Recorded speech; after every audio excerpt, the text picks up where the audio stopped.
Mayong buntag mga kaigsunan ko diha kang Kristo og usa na sab ka pribilehiyo sa atong mga kinabuhi.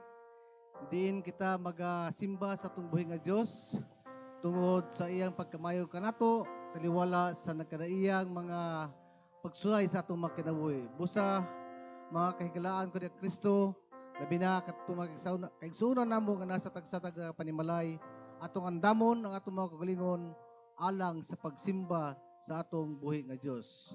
So walay paglangan mga kigsunan atong ihatag ang panahon sa atong praise and worship team. Mayong buntag sa atong tanan. Can we offer a clap of praise sa ating Panginoon for all of the things that He has done for us throughout this week? God is so good. And today is the day that the Lord has made for us to rejoice and celebrate. Let us give thanks and glory to His name. Let us bless the name of the Lord that He may dwell in this place today. Come on.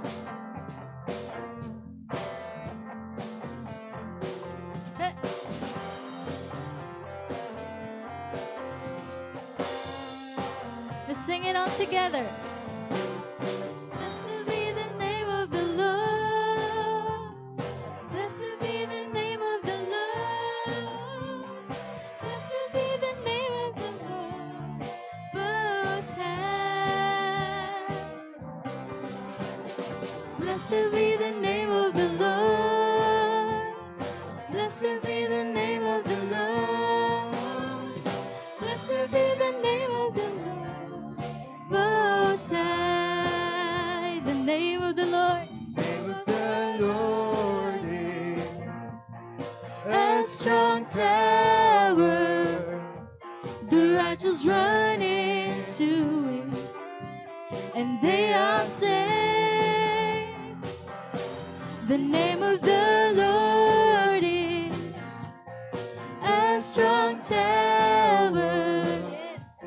The righteous run into it, and they are saved. Blessed be the name. Blessed be the name of the Lord. Blessed be the name of the Lord. Blessed be the name of the Lord.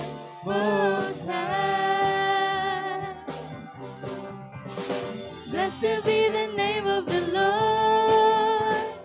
Blessed be the name of the Lord. Blessed be the name of the Lord. Most High. Blessed be your name in the land that is plentiful, where streams of abundance flow. Blessed be your name.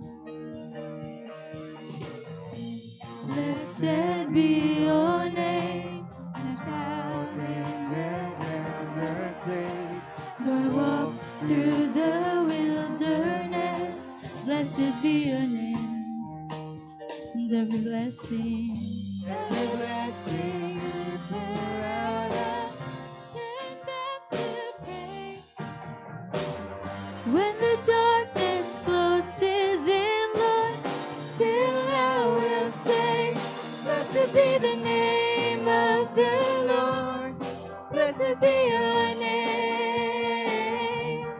Blessed be the name of the Lord.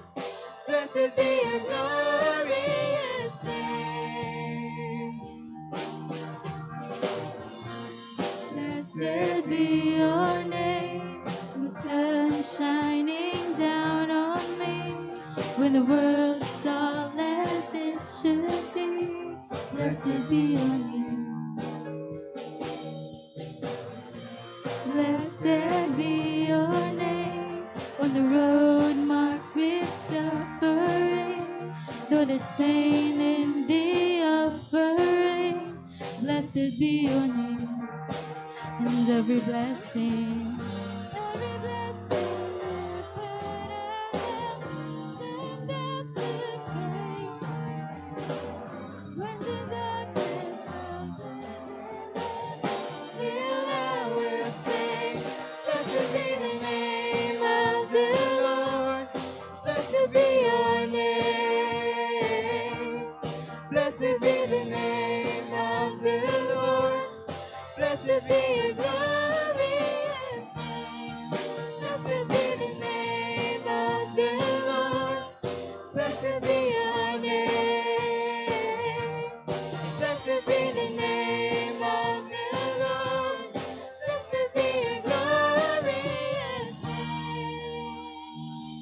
Hallelujah. Let's continue praising God today.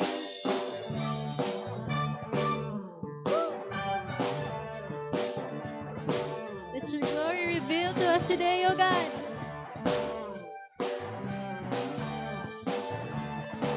We sing. Let me be an instrument to exalt and to extend Jesus' name globally as the waters cover the sea. Open the heavens, O Lord, and pour out your spirit. Cover the earth with your glory. Cover the earth with your glory. Cover the earth with the sound of heaven. Cover the earth with your glory. Cover the earth with your glory. Cover the earth with the sound of heaven. You cover the earth.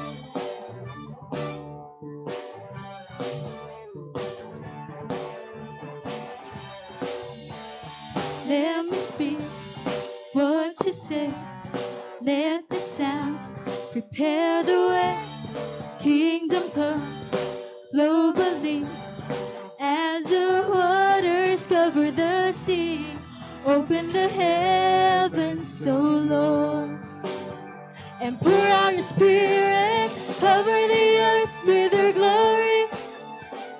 Cover the earth with your glory. Cover the earth with the sound of heaven.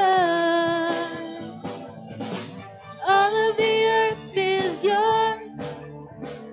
All of the nations adore you. Cover the earth with the sound of heaven. You cover the earth.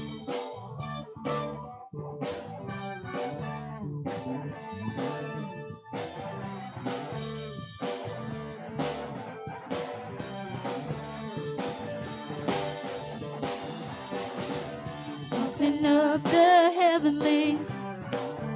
Let a new sound be released. As the waters cover the sea, cover the earth. Open up the heavenlies.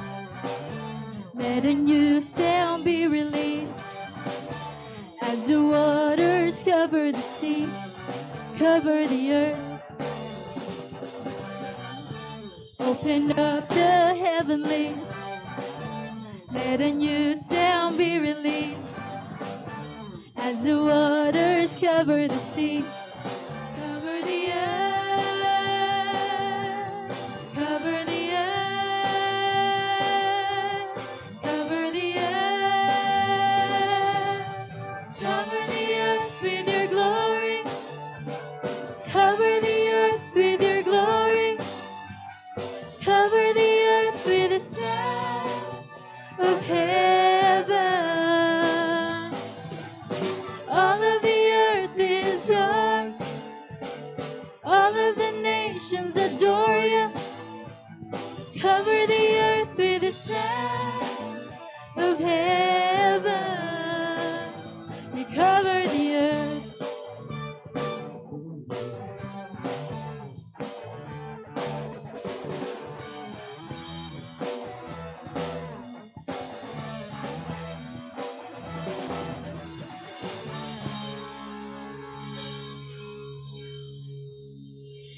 Hallelujah.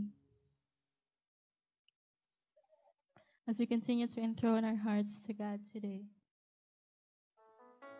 may we set the name, the presence, the power of God to be enthroned above everything else. May His name be the center of it all. May His name be the center of our family, of our work, of our home, of our church. May your name reign above every else in this world, O God.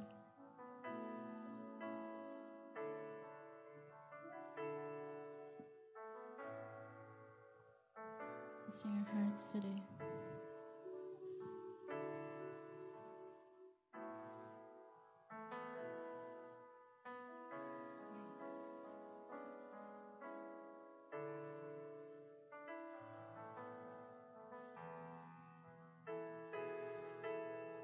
Jesus at the center of it all. Jesus at the center of it all. From beginning to the end, you will always be. It's always been you, Jesus. Jesus, hurry back, say Jesus at the center of it all. Jesus at the center of it all. From beginning to the end, it will always be. It's always been you, Jesus. Jesus, nothing else matters. Nothing in this world will do. Jesus, you're the center, and everything revolves around you.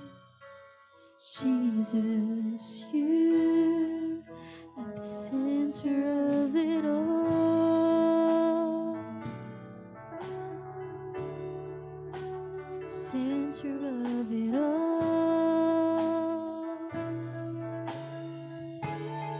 Pray these words. Jesus, be the center of my life. Jesus, be the center of my life. From beginning to the end, you will always be. It's always been you, Jesus. Is your Jesus, nothing else matters. Nothing in this world will do. Oh, Jesus, you're the center, and everything revolves around you. Jesus, you, nothing else matters. Nothing in this world will do. Jesus, you're the center, and everything revolves around you. Jesus, you, from my heart to the heavens. Jesus, be the center. It's all about you. Yes, it's all about you. From my heart to the heavens. Jesus, be the center. It's all about you. Yes, it's all about. Lift our voices to God. From my heart to the heavens. Jesus, be the center. It's all about you. Yes, it's all about you. From my heart to the heavens. Jesus, be the center. It's all about you. Yes, it's all about. From my heart to the heavens. Jesus, be the center. It's all about you. Yes, it's all about you. From my heart to the heavens. Jesus, be the center.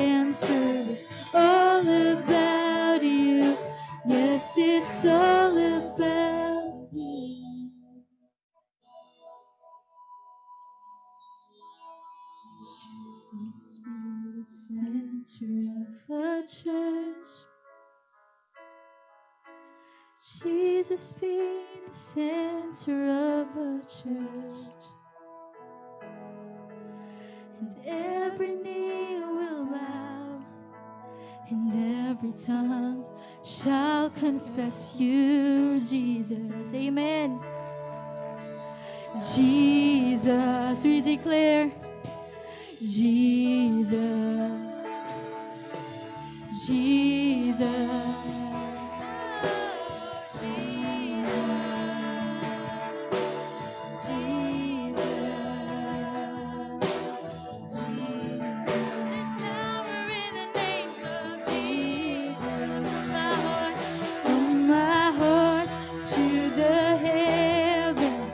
Jesus be the center. It's all about you.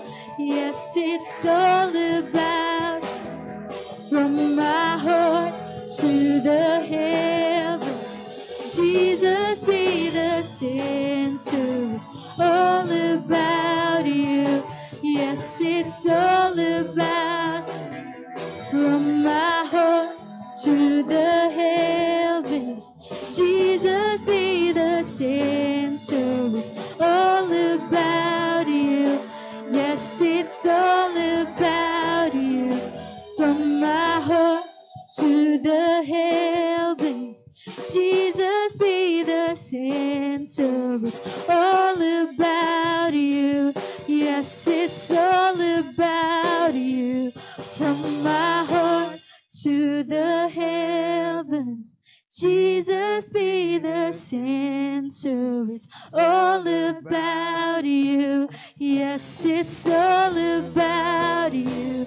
From my heart to the heavens, Jesus be the center. It's all about you. Yes, it's all about you.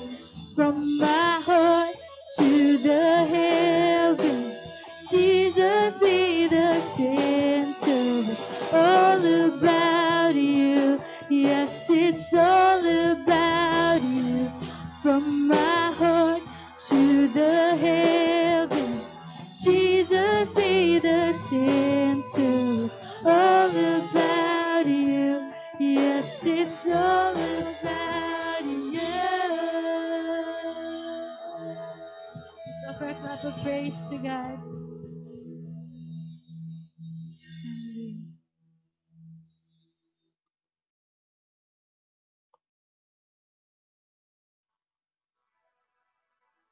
I would like to request everyone to please rise as I speak sa pulong sa Diyos.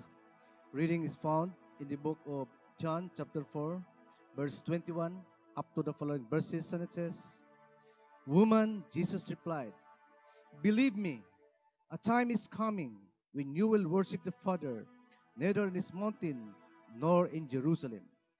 You Samaritans worship what you do not know. We worship what we do know, for salvation is from Jews. Yet a time is coming and has now come when the true worshippers will worship the Father in the Spirit and in truth, for they are the kind of worshippers the Father seeks. God is a Spirit, and His worshippers must worship in the Spirit and in truth. May the Lord God bless the reading of His holy word.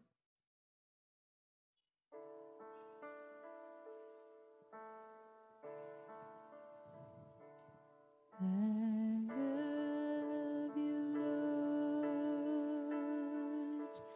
and I lift my voice to worship you. Oh, my soul, rejoice. Take joy, my King.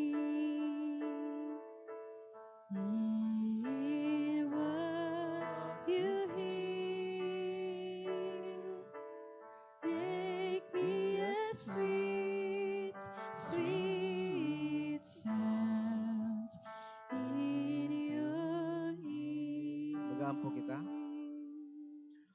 Labing dalago ng mga Diyos ang mahal nga langit nun. Ginoo, salamat Lord ni adlaw din ikaw nagauban kanamo. Salamat Lord sa hulam nga mo makinabuhi. Diin kami na makapadayon sa pagsimba kanimo sa espiritu ug sa kamaturan. Ug salamat usab o Dios sa nagkadaiyang grasya. Panalangin among nadawat sa minlabay nga mga adlaw. Ug bisan pa Lord tayo wala sa mga bugsulay, ikaw wala nagakulang kanamo. Kanang tanan among gipasalamatan diha kanimo o Dios. Dalaygon ka Lord sa walay katapusan.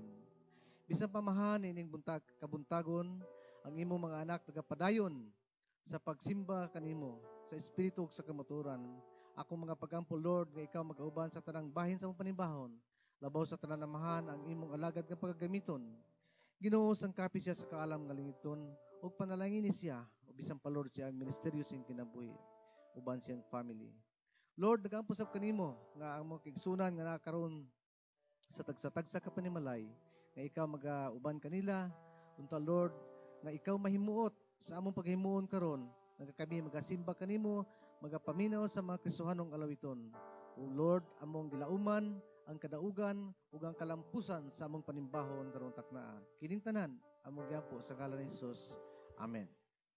Okay, so may buntag mga kaigsunan. Labaw sa tanan among mga kaigsunan nga mga abot yaning live streaming sa Ulos Church of Christ. And even to the legitimate members of the Ulos Church, kumusta? Labi na sa akong mga kapwa opisyalis, kumusta naman mo? So ako mga pagtimbaya nga anagyapon ang spirit of volunteerism sa atong mga kinabuhi ug labaw sa tanan ang atong mga pagampo diha kaninyo nga anaa mo karon sa kapiskay ug andam ang inyong mga nahuna makasing-kasing alang sa pagsimba sa atong buhi nga Dios. Mga kaigsunan, ang atong speaker karon mao ang ato ang full-time minister dinhi sa Ulos Church of Christ. Atong ihatag ang panahon kay Brother James Fernandez.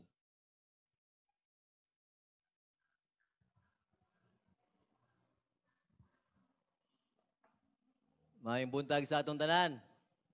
Magandang umaga po sa lahat. Daghang salamat sa atong gwapong nga elder.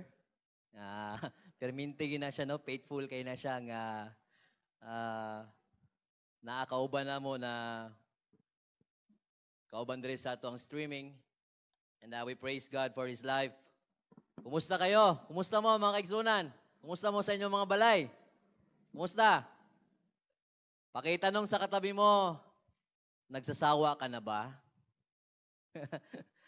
Kumusta po? Nagsasawa na po ba tayo sa sitwasyon natin? Nasa 7 months na po tayo in our quarantine, no? At 7 months na tayong nasa streaming. I don't know, hindi ko alam kung anong feelings ninyo ngayon. Kami medyo pagod na rin. Medyo malapit na rin magsawa, no? Parang kagaya ng katabi mo. Ganon din, no? Dahil sa sitwasyon natin. Pero alam niyo po kung bakit hanggang ngayon nandito pa rin tayo? Alam niyo kung bakit? Mayroong good news eh. Kasi po, ang Diyos natin ay hindi nagsasawa sa atin. Hindi siya nagsasawang mahalin tayo, hindi siya sawang bigyan tayo ng good health every day, bigyan tayo ng buhay, at hindi siya nagsasawang bigyan tayo ng forgiveness at bigyan tayo ng awa. Kaya huwag kang magsawa, kapatid, sa paglilingkod sa Diyos dahil hindi siya nagsasawa sa iyo. Palakpakan natin si Lord. Amen. Praise the Lord. This month, we are in a series of messages entitled The Swab Test of a Christian Faith. Dito po malalaman natin yung salitang swab. Kasi may acrostic yan na SWAB, 4 na letters. At yun po ang i-discuss natin sa 4 na Sundays. Yung swab, alam mo natin, this is very common sa ating panahon ngayon, na ang swab test is a highest form of test para malaman kung ang isang tao ay meron ba siyang COVID o wala. So, gagamitin natin yan, yung very known ngayon na sinasabing swab test, gagamitin natin yan sa ating series. Na itong swab test na to, gagamitin natin sa ating faith, na mas malalim na test at malalaman natin kung anong klaseng faith meron tayo sa harap ng Diyos. Lalo na ngayon na dumadaan tayo ng pandemic. It will really determine if our faith is real. Last Sunday, Brother Richard Maxino, our speaker, he discussed the first letter of the word swab, and that is the letter S. It is entitled Self-Pride Test. Now, last Sunday, na-discover nato na ang pride, dili day maayo na siya nga perminte i-practice nato sa atong kinabuhi kay makagubot gyud siya. Makagubot og relasyon, makagubot og mga plano sa kinabuhi, makadaot gyud siya sa atong kinabuhi. So I hope and pray na pagpaminaw nato last Sunday, unta nakita nato na evaluate nato atong sarili. Na evaluate nato kung pasado ba ta? Atong faith pasado ba sa self-pride test or bagsak ta? So kung pasado ta, let's continue na ipadayon. Or kung bagsak man ta, then kailangan natay buhaton na adjustment sa ato ang kinabuhi. We need to change. Now, today's lesson, the next letter, what's the next letter of the word swab? S, W. Yan, W. The W letter stands for the wisdom test. Wisdom. This test will determine kung anong klaseng wisdom meron tayo ngayon. Tsaka malalaman natin at the end of this sermon, malalaman natin kung pumasa ba ang wisdom meron tayo or na-failed tayo sa ating wisdom sa standard ng ating Diyos. Alam ko po, lahat tayo ngayon, lahat tayo mga tao may wisdom. Binigyan tayo ng wisdom ng ating Panginoon. And it is very important na magkaroon tayo ng wisdom, tamang paggamit ng wisdom, lalo na't dumadanas tayo ng pandemic sa ating panahon ngayon. At may malaki itong part sa ating mga responses, mga ginagawa natin sa kasalukuyang pagsubok. Sa ating verses po, kasi ang ating series, makukuha ang mga topic natin from the book of James. At ang verse po natin ngayon, ang ating Bible verse is James chapter 3, verses 13 to 18. In that verses, he describes two kinds of wisdom. He calls them worldly wisdom. And the second is wisdom from above. Yan po ang pag-uusapan natin ngayon, madidetermine natin ngayon. So, makikita natin dito na ano ba ang worldly wisdom at ano yung galing sa Diyos, ang sabi ni James, wisdom from above na wisdom. Now, ang gusto ko pong mangyari dito, kung bakit gusto kong i-push ito na topic, I want each of us to be truly wise. Not in the eyes of the world, but I want each of us to pass the wisdom test by being wise in the eyes of God. Yun po ang gusto kong mangyari sa buhay po natin. Kaya, we will take a couple of minutes, I hope hindi aabot ng oras, to look at those both kinds of wisdom. Now, the kind that fails the faith test and the kind that passes it. Actually, there are three elements kapag pinag-uusapan natin ang wisdom para makita natin whether it is worldly or godly. Kasi yung worldly, yun talaga ang mag-fail sa ating faith eh. But yung godly, yun po ang papasa sa ating faith sa harap ng ating Diyos. Now, number one, tingnan natin yung roots, yung ugat.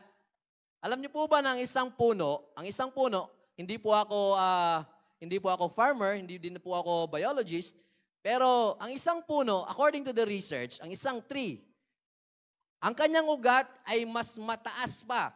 3 times of the height of the tree ang kaya niyang i-cover. Napakataas pala ng roots sa ilalim, hindi lang kasi natin nakikita. Mapapansin lang natin ito pag lumabas na siya. Halimbawa, lumabas siya doon sa flooring, no, ng isang bahay. Diba? Napapansin niyo ba may mga tao na gumagawa ng bahay sa gilid lang ng merong malaking puno? Bakit kaya nila ginagawa 'yon? Kasi hindi nila nakikita yung roots. Isang araw, pagkatapos ng bahay, isang araw yung flooring nasira. Kasi lumabas yung ugat. Lumabas yung roots. Ganon ang roots, hindi natin nakikita. But it exists doon behind. Hidden, kaya hindi natin nakikita. Now, let's look at the roots of worldly wisdom. Yung roots ng worldly, bakit merong worldly wisdom? Anong ugat nito? And this wisdom really failed the test of our faith. Now, tingnan natin kapag ang isang ugat ay may sakit, ibig sabihin, ang tree na yan may sakit din. Yung kanyang mga dahon may sakit, yung fruit na iproproduce niya, magkakaroon din ng sakit. Parang ganun din sa puso natin. I'm not talking about yung heart na, yung organ sa chest natin na nagpapump sa ating blood. I'm talking about the innermost of our life. The innermost of our being. Who we really are. Yun yung parte na walang nakakakita. Ang ugat na meron tayo na walang nakakita deep down inside of us. Now, James tells us that the root of test-failing wisdom is the heart. Kaya napi-fail ang isang tao dahil sa kanyang puso. What kind of that heart? James 3:14, ang sabi diyan, but if you have bitter jealousy and selfish ambition in your hearts, do not boast and be false to the truth. Now, isa-isahin natin ito Anong klaseng heart ito? Ito po yung heart na full of bitter jealousy. Yun bang mayroong mapait na inggit sa kanyang kapwa-tao? Yung desperado masyado na makuha ang kanyang kinaiinggitan sa kahit anong paraan. Minsan may mga taong ganyan, kahit masagasaan pa yung iba, kahit masira ang relasyon sa iba, basta makuha lang gusto niya. Yun ang puso, yun ang root ng isang nagpi-fail sa wisdom ng ating Panginoon. Ano pa? Selfish ambition.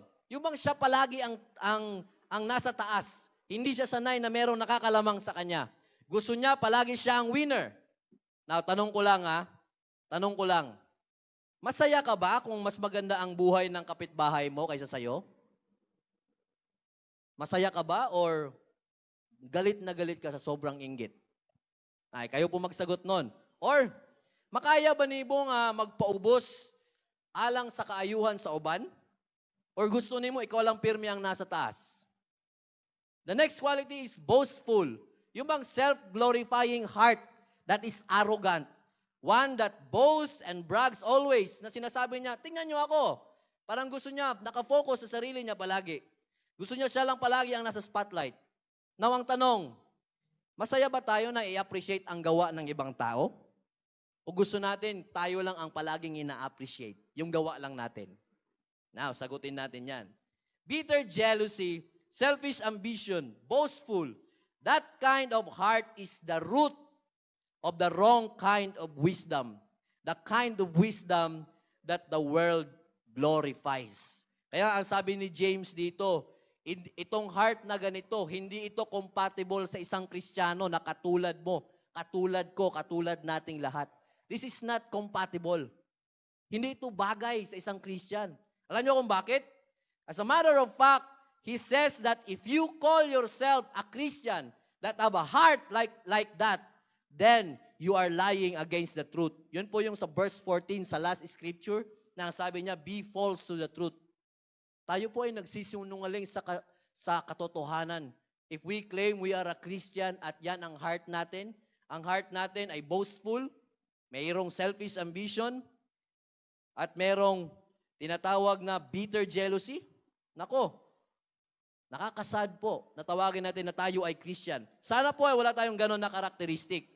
Kasi kung meron, worldly wisdom po yan. And we fail the test sa ating faith. So ano po ba ang tama? What is the root of the godly wisdom? That's the number 2 na nag-pass sa test. Now, kung ang ugat ng wisdom ay nabigo sa test dahil ito ay sinful heart, the root of test-passing wisdom is also from the heart. Pero ibang heart. It's a pure heart. Just like, di ba, ang roots ng isang puno hindi natin nakikita. Ganon din ang puso, hindi natin nakikita. Kaya sinasabi ni James dito, that the pure heart is the kind of heart that's going to see God. Yun po ang pure heart. Remember the Sermon of the Mount na sinabi ni Jesus Christ? Ang sabi niya, blessed are the pure in heart, for they shall see God. Alam niyo po, ganito po ang may mga pure na heart eh. Yung may pure na heart, nakikita nila kung ano talaga ang gusto ng Diyos sa buhay nila. Hindi yung kung ano ang gusto nilang mangyari sa buhay nila. Yung selfish, hindi. If you have a pure heart, makikita mo kung ano ang gusto ng Diyos. Now, isn't that wonderful? Anong pure heart ang pinag-uusapan dito? No, na makakakita kay God. Anong klaseng pure ito? Anong pinag-uusapan dito? Pareho ba ito ng alcohol na 99.99% nakakapatay ng germs, ganun ka-pure? Or agaya ng mga grape juice na 99.99% pure? Ganun ba yon? Actually, sinagot ni Jesus yan. sa kanyang Sermon on the Mount. Matthew 5:48, He said, "Be ye therefore perfect, even as your Father which is in heaven is perfect." Anong klaseng pure heart? Perfect. Hindi lang basta-basta mabuti, not hardworking, not super nice, not even close to perfect, but perfect. Perfect. Yun ang pinag-uusapan dito. Now, it sounds like it's very impossible na mangyari yung sa buhay natin, di ba? Kasi we are sinful people. So, saan natin makukuha yan? Ang sabi ni James, James chapter 3, verse 17, first statement, "But the wisdom from above is pure." Ano ibig sabihin? James says that the kind of a perfectly pure heart must come from above, must come from God. Dapat galing sa Diyos. Bakit galing sa Diyos? Bakit hindi galing sa puso natin mismo? Well, ang sabi ni Jeremiah sa 17 verse 9, ang sabi niya, ang puso natin mandaraya.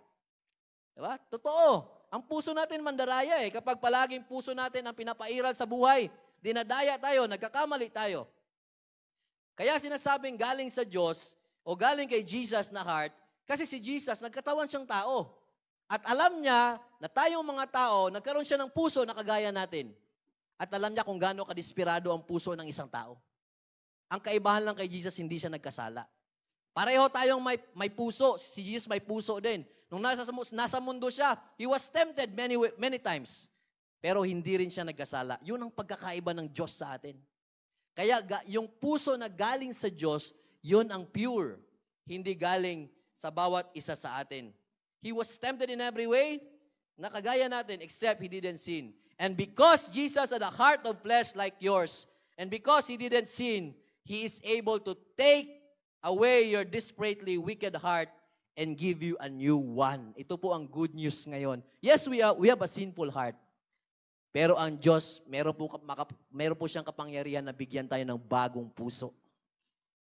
Yan ay kung gusto po natin. Kung hihingin natin sa Diyos. So madali lang po natin makita kung anong wisdom meron tayo. Kung ang puso natin ay punong-puno ng inggit, selfish ambition at yabang, then we have a worldly wisdom.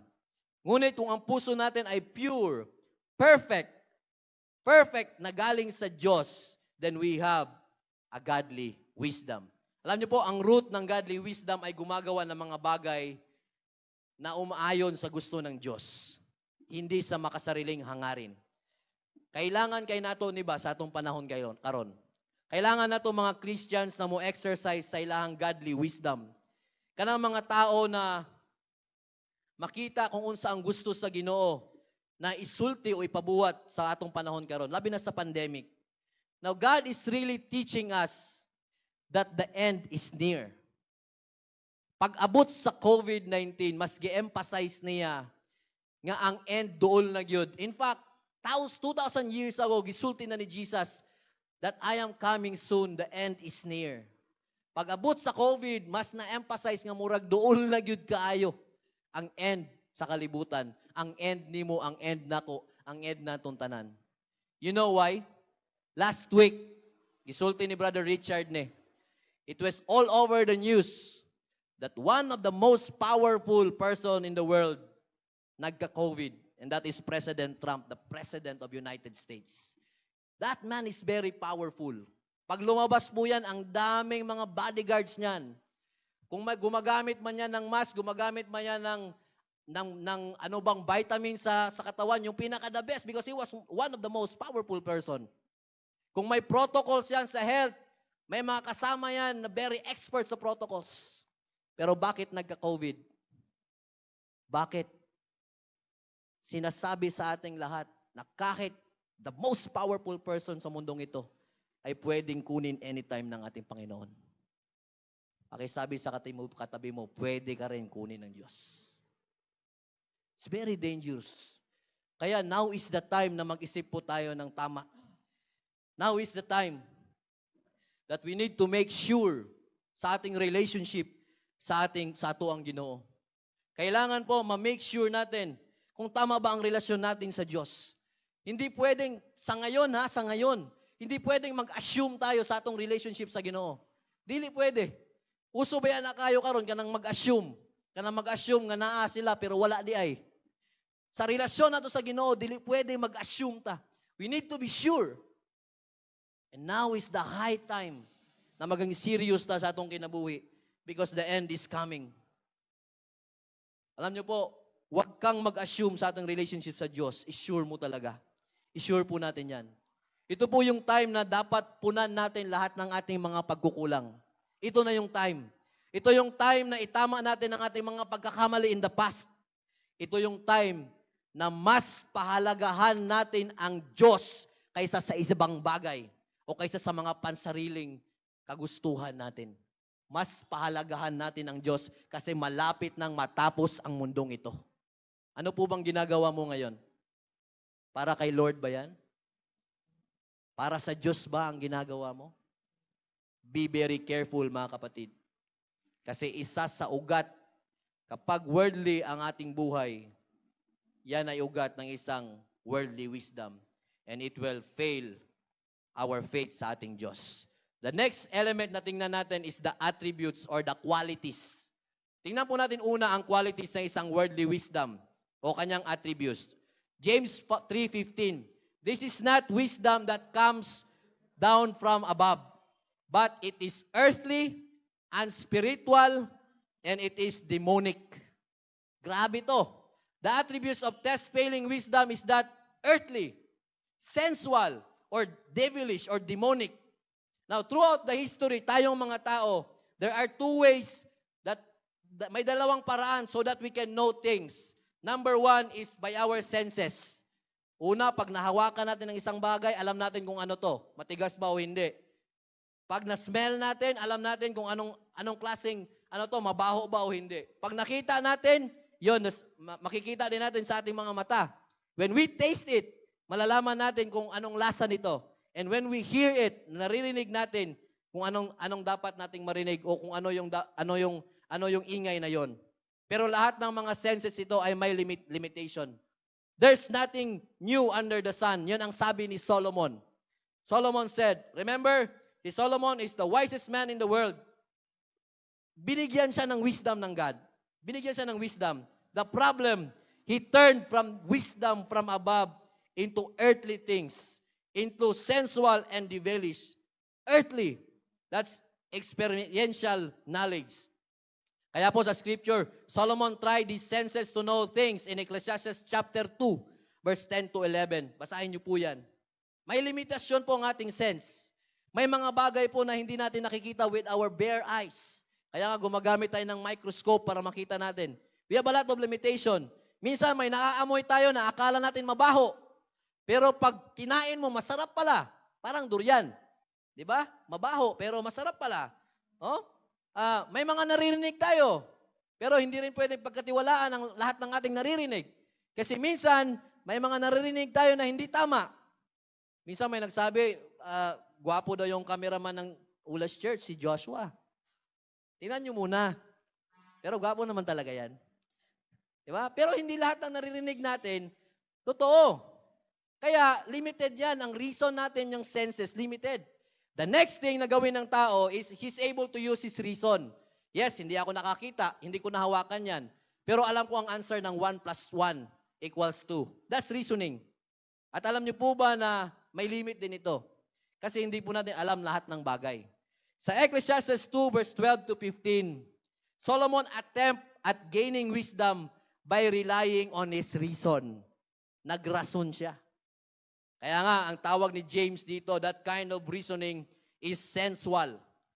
Wisdom that comes only within our little fallen minds. Alam niyo po, ang nangyari kay Solomon, when Solomon turned away from God as the source of his wisdom, he began to seek his own wisdom. And where did he end up? Anong sabi niya? Vanity. Walang kabuluhan. Walay pulos, tanan nga iyang gibuhat. Because he searched the wisdom by his own sa kanyang sarili.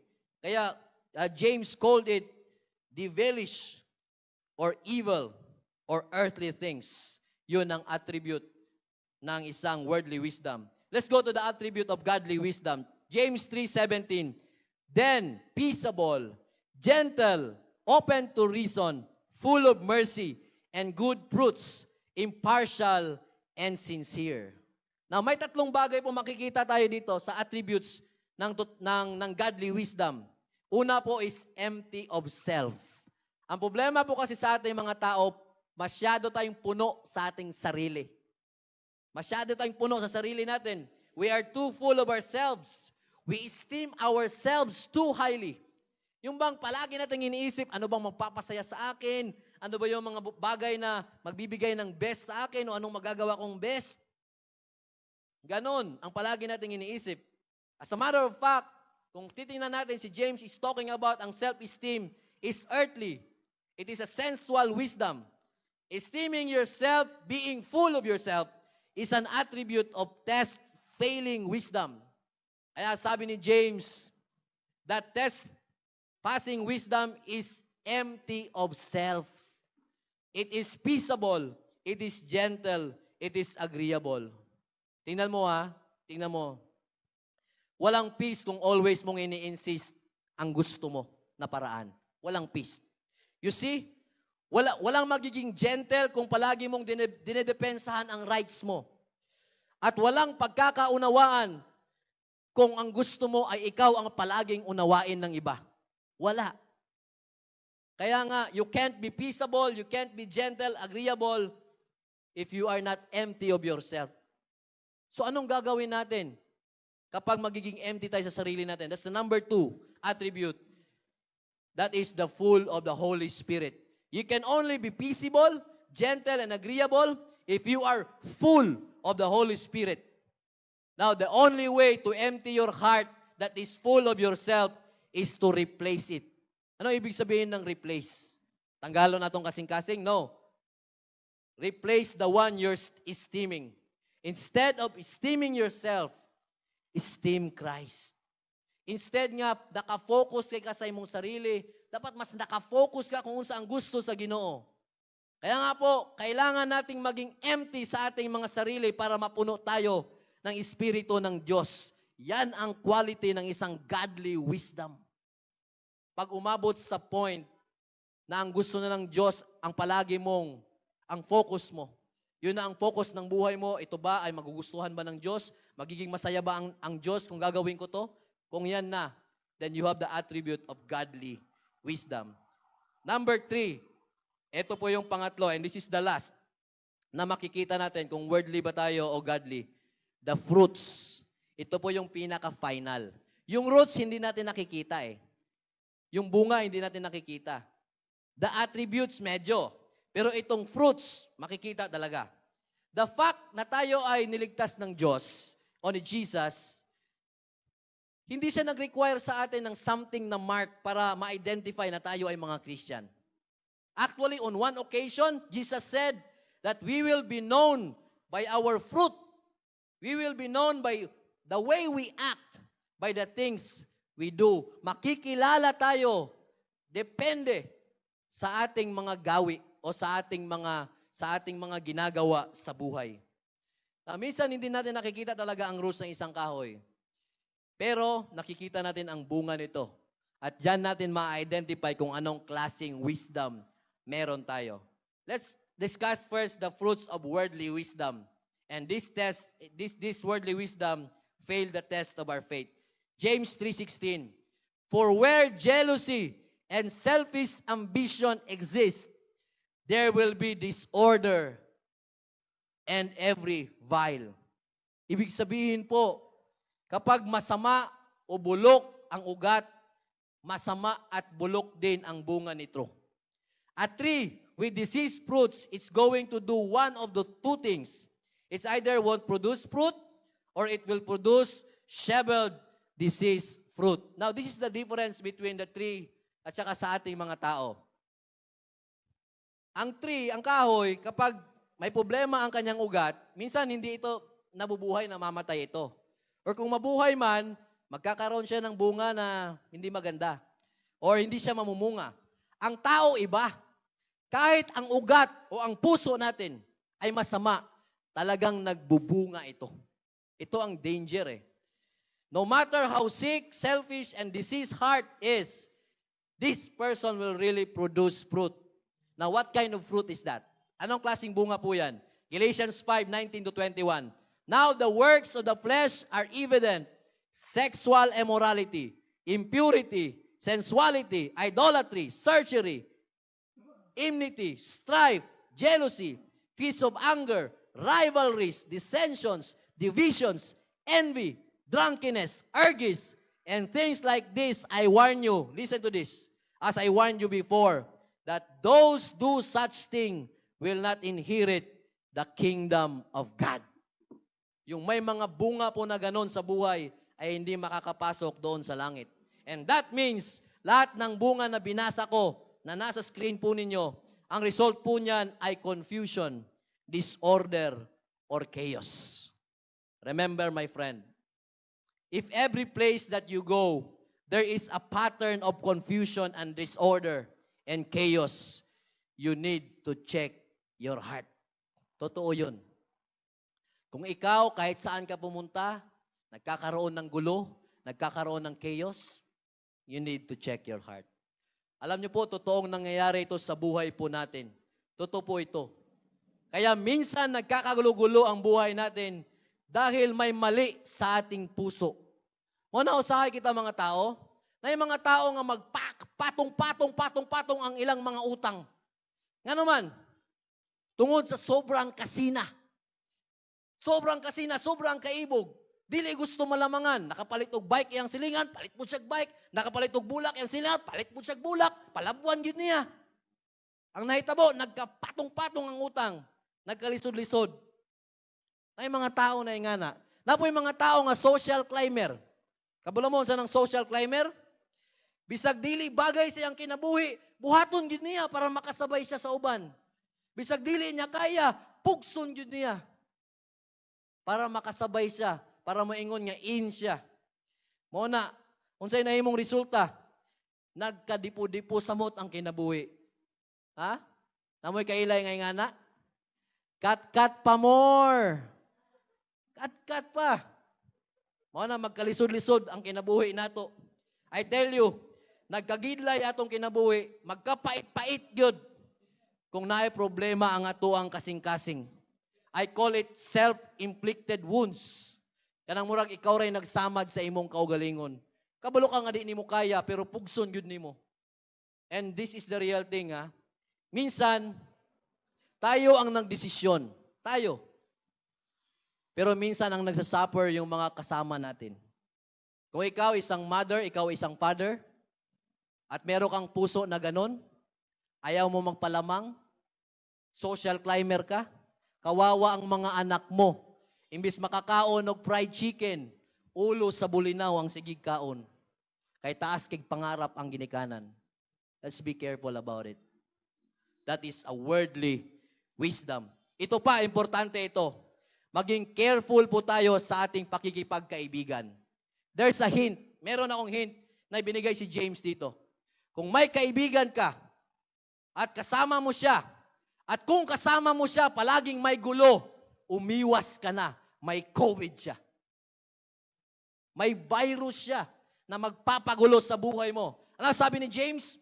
For where envying and strife is, there is confusion and every evil work. Kung nakakay kauban, nga kanang masinahon, makasarili, hambugiro, sultay na ako sa imuha. Ang kagubot sa kinabuhi, magsigig uban-uban sa inyo. Mo na dapat bulagan na animo siya para di magkalisod-lisod imong kinabuhi. Now, ang question sa atin ngayon, anong klaseng bunga po meron tayo?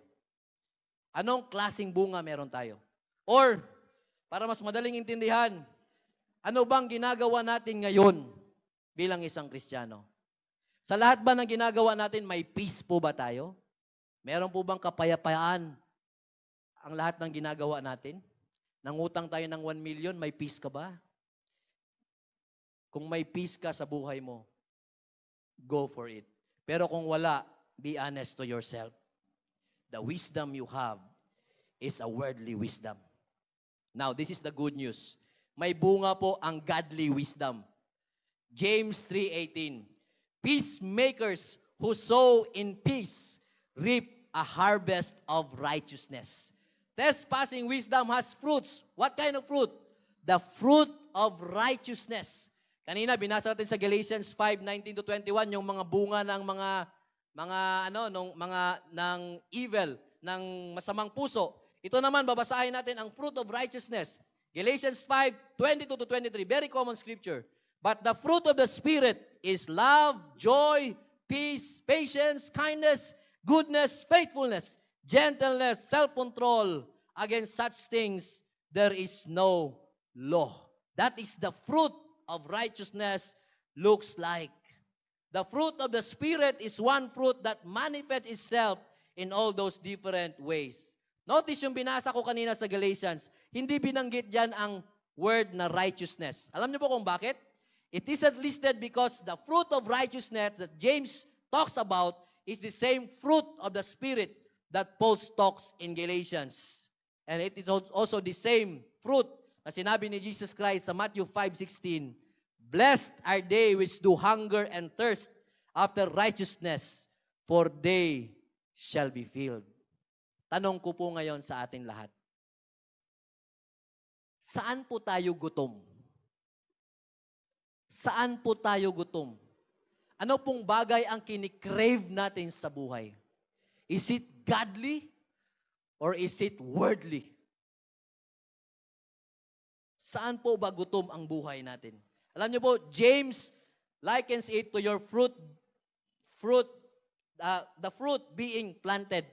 Di ba pag kumakain tayo ng prutas, yung mangga, anong tinatanim natin? Ang buong prutas ba? Hindi, di ba? Di ba yung seed? Look at what James is picturing in this. James is saying that the fruit of one truly wise person can be seed for an entire harvest of wisdom. Ang isang taong mayroong pure heart, ang isang taong mayroong empty sa kanyang self at punong-puno ng spirit, one person whose fruit of righteousness is sown in peace can change the people around them or those around them. It can change their family, it can change their church, it can change the neighborhood, it can change the whole world. Kung kanina pinag-uusapan nating tao yung may puso na evil, kapag nandyan siyang may gulo, pero kapag ang tao, ang puso niya ay righteous, kapag nandyan po siya, kahit saan siya magpunta, merong kaligayahan, merong paglago, at mabuting pangyayari sa buhay.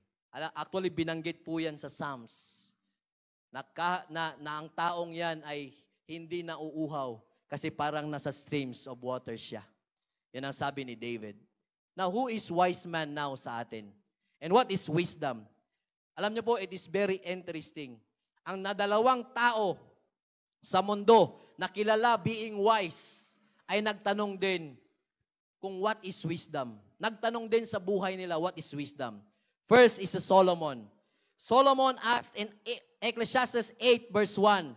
Ang sabi niya, who is the wise man and who knoweth an interpretation of thing? Solomon asked that. Solomon is the wisest man in the world. Pero nagtanong siya kung anong wisdom. Pangalawang tao na nagtanong is a Greek philosopher. His name is Socrates, the teacher of Plato and the teacher of Aristotle, who was known for the greatest wisdom. Pero nagtanong din siya kung sino ang wise. Ang kaibahan lang kay Socrates, namatay siya nang hindi niya nadidiscover kung ano ang totoong wisdom. Pero itong si King Solomon, namatay siya na na-discover niya. At the end of the book of Ecclesiastes, he discovered that wisdom can be found from God. Kaya lang, kahit itong si Socrates, dahil napakatalino nito, merong mga tao ang lumalapit sa kanya at nagtatanong ng wisdom. May story niyan, mayroong isang binata, batang binata, medyo mayabang, lumapit kay Socrates at nagtanong kung ano ang wisdom. Gusto niya ng wisdom, magkaroon ng wisdom galing sa isang wise na tao.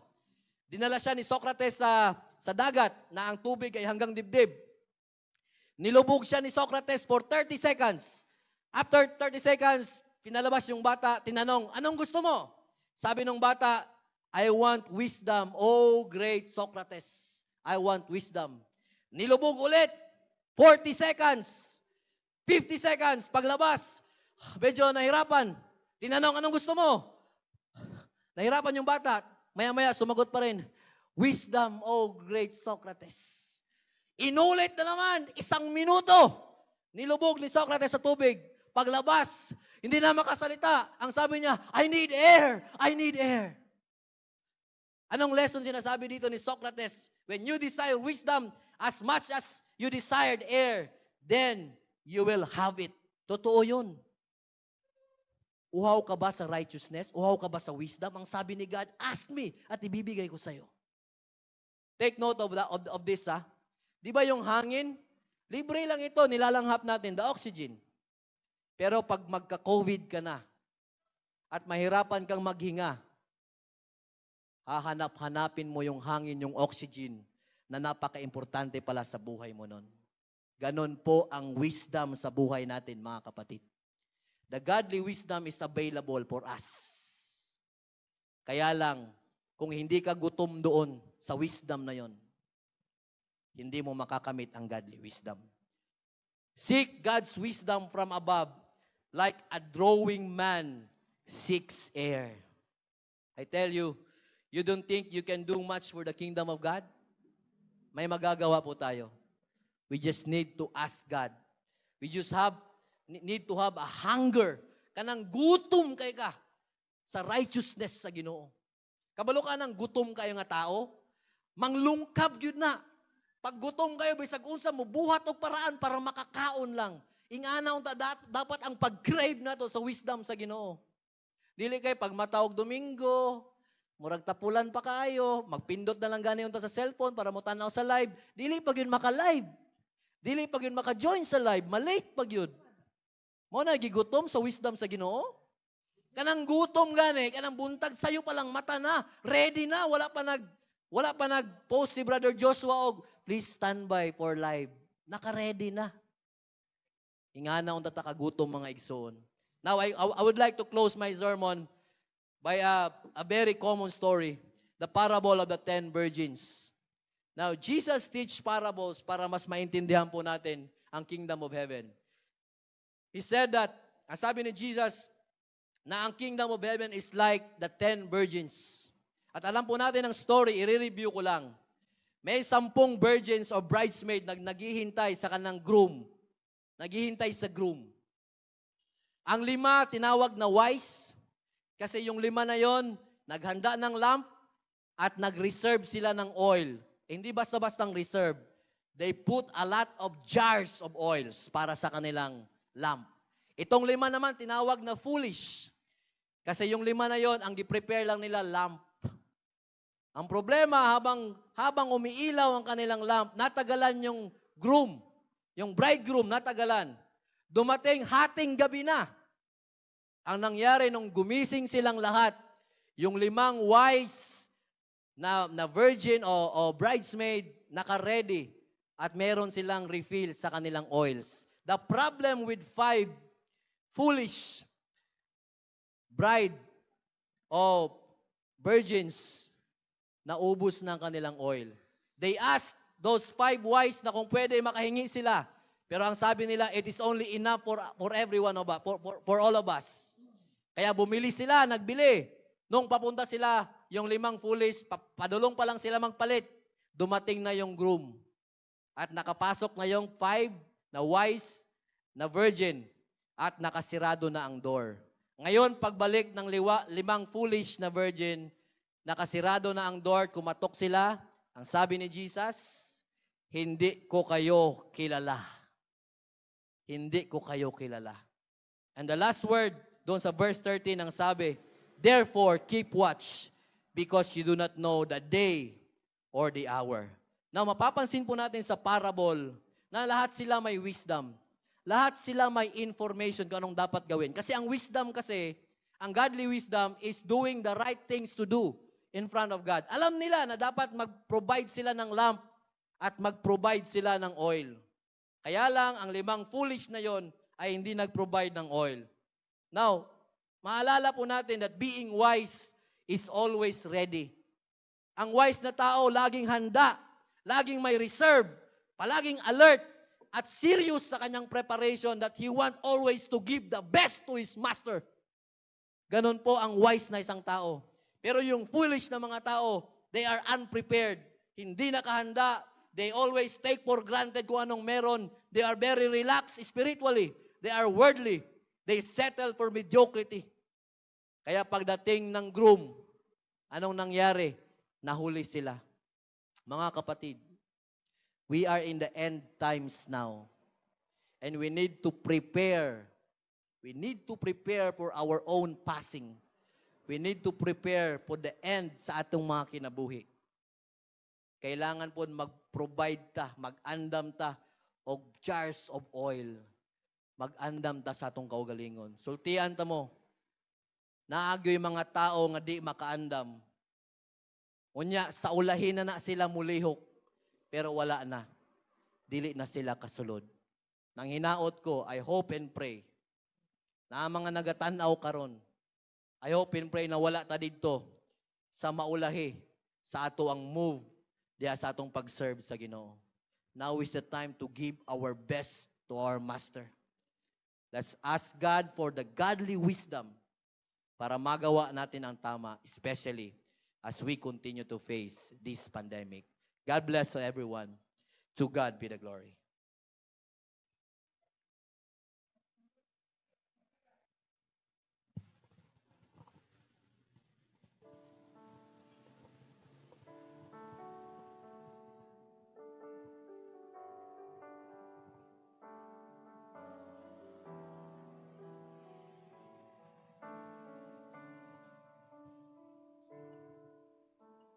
Pure heart, that's what I long for.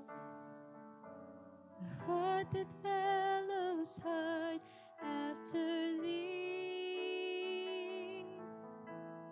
Pure heart, that's what I long for. A heart that follows hard after thee.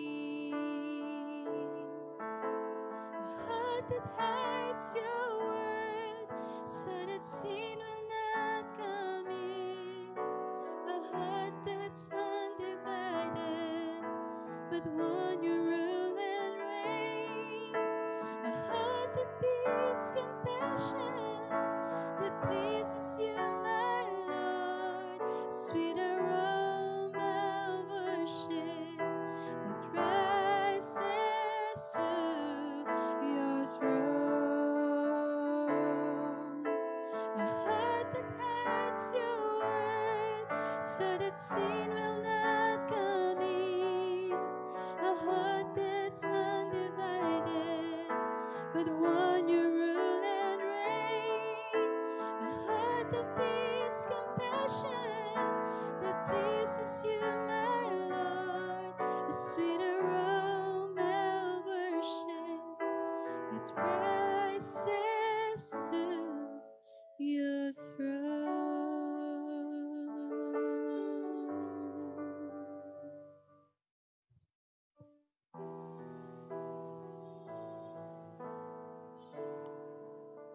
Requesting everyone to please rise as a respect to the word of God. Isa sa labing importanteng bahin mga kaigsunan sa itong panimbahon, mao ang paghandom sa kamatayon sa itong buhing nga Diyos nga pinaagi sa iyahang bugtong anak. Kita nakatagamtam og kaluwasan busa sa atong pagdawat nga ning simbolo sa iyang lawas ug dugo. Atong minumduman kung unsa pagkamaayo ang atong buhing nga Diyos sa matugosa kanato. As we all know that without the shedding of the blood of Christ, there is no remission of our sins. Okay? I would like to read in the book of 1 Corinthians chapter 11, verse 23, up to the following verses, and it says, For I received from the Lord what I also passed unto you. The Lord Jesus, on the night he was betrayed, took bread, and when he had given thanks, he broke it and said, This is my body which is for you. Do this in remembrance of me. In the same way, after supper, he took the cup, saying, This cup is the new covenant in my blood. Do this whenever you drink it in remembrance of me. For whenever you eat this bread and drink this cup, you proclaim the Lord's death until He comes. May the Lord God bless the reading of His holy word. Mag-aampo kita. Labing dalago ng mga Diyos samahan nga langit nun. Ginoo, salamat Lord sa imong pagkamayo sa among makinabuhi. Taliwala sa among pagkamakasala, ikaw nag-uban ka namo. Busa o Diyos, initak na, aniya kami sa bahin, sa paghandom sa imong kamatayon dito sa krus sa Kalbaryo. Salamat Lord sa imong bugtong anak nga si Jesus. Di nimong gipahatag, ipadala sa matugos sa kanamo, aron aduna kami kaluwasan. Busa Lord, salamat in simbolo siyang lawas ug dugo. O nagapanginaot ako Dios sa among pagdawat ani among mahinduman ang imong dakong gugma sa matag usa kanamo. Kining tanan among giampo sa ngalan ni Jesus. Amen.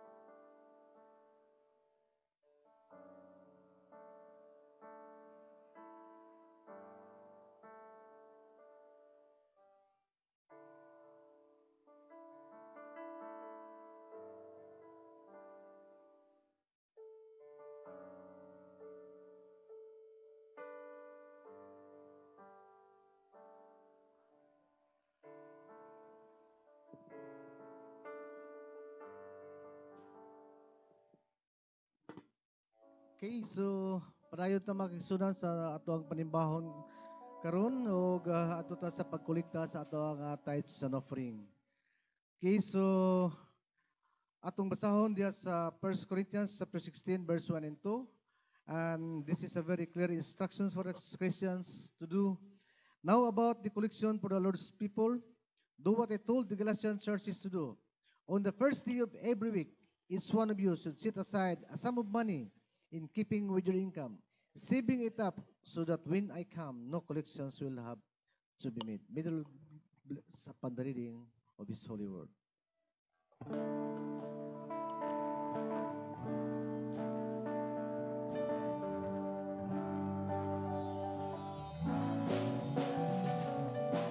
Give, and it will come back to you. Good measure, pressed down, shaken together, and running over. Give, and it will come back to you. When you give to the Lord.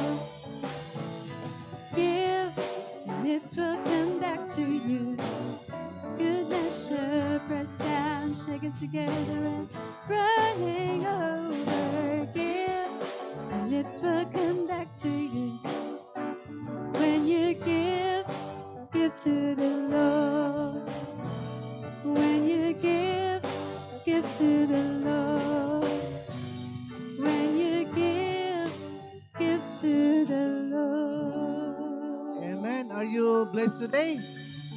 Okay, so palakpakan atong kusog atong buhi nga Dios. O gusab atong salamatan atong speaker, Brother James. Salamat kayo sa nindot ka mensahe. It's all about this month is the series of lesson about the swab test in a Christian life. So our speaker took two vital points, earthly wisdom and wisdom from above. So salamat kay Brother James sa nindot nga mensahe. Okay, so padayon ta mga kisunan sa ato ang mga pahibalo. Before tamo, I would like to announce na the officers of the church are happy to announce na ang atong titulo, ikaduha na ko ning pagsidya karon nga ana-ana sa ato ang mga kamot, ang atong gibarugan nga iglesia, atong gibarugan karon naanay titulo in the name of the Holiness Church of Christ. O ang custody ani karon na nasa atong vault dinhi sa iglesia sa Olas. Okay, so much for that.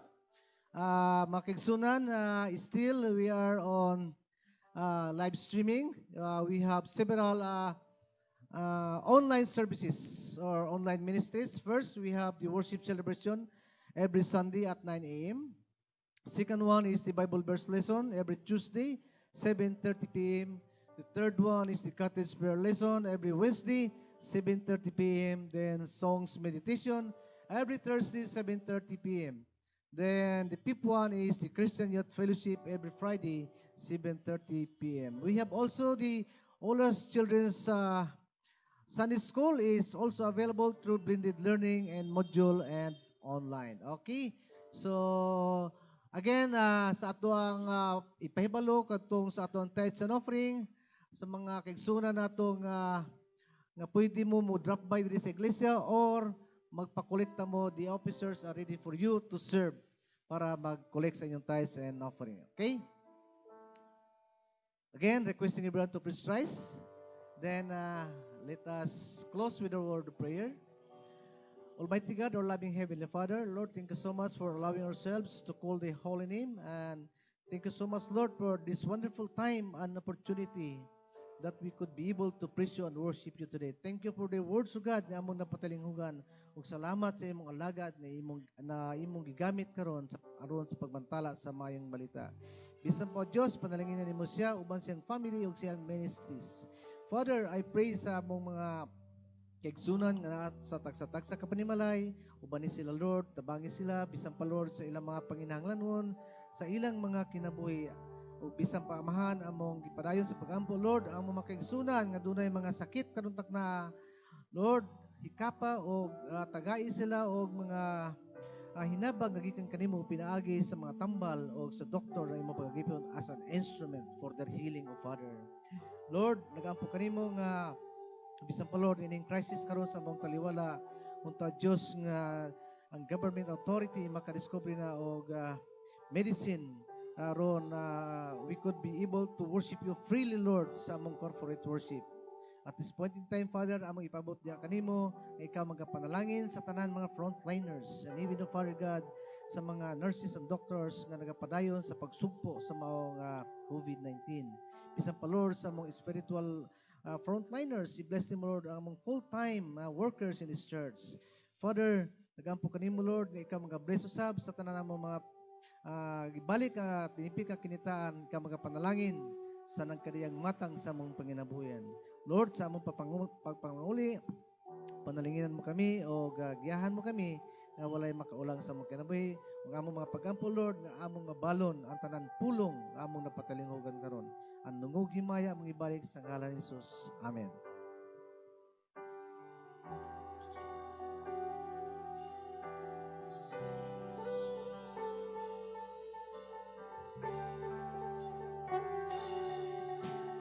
You are forever in my life. You see me through the seasons. Cover me with your hand and lead me in your righteousness. And I look to you, and I wait on you. I sing to you, Lord, a hymn of love for your faithfulness to me. I'm carried in everlasting arms. You never let me go through it all. O karon ang gugma sa Dios ug ang pagkikambitay sa balaang espiritu magpabiling kanatong tanan gikan karon hantod sa walay katapusan.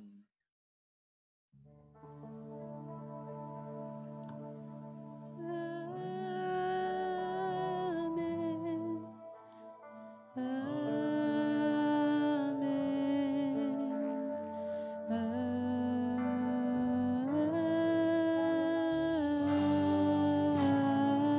Amen. That is our worship. To God be all the glory. Happy Sunday, everyone.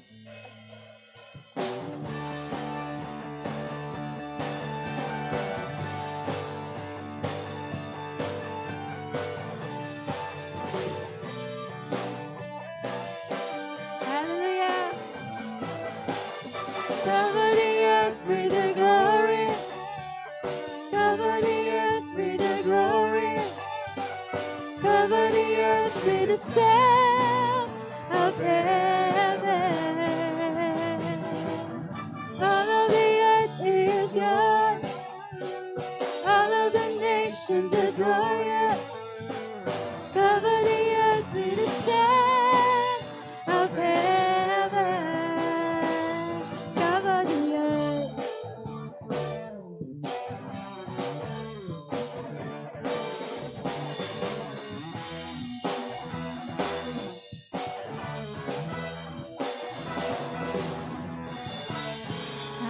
To God be all the glory. God bless us all.